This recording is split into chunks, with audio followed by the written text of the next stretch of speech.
Alex, big picture here in terms of betting game by game in the postseason. It's interesting. Last 6 years in the NHL playoffs, 57% when a total has been 5.5 or higher, the under is hit. So when you have these really high totals, under comes in more in the playoffs. Do you think we see that again? Give me your thought based on these teams, how they play in the regular season, and then this interesting nugget over the last 6 years or so. It's been pretty profitable for bettors to take the under on big totals. Tonight we get a 5.5, a 6.5, a 6.5, a 6.5. So there's a lot of high totals. Do you expect high scoring in the playoffs early on, or do you think these unders with the high totals is the right way to play it?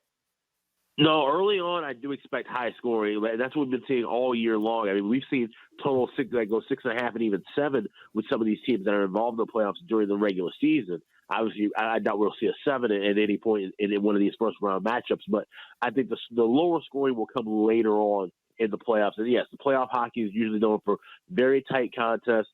Teams will be a bit more reserved, especially when they have a lead.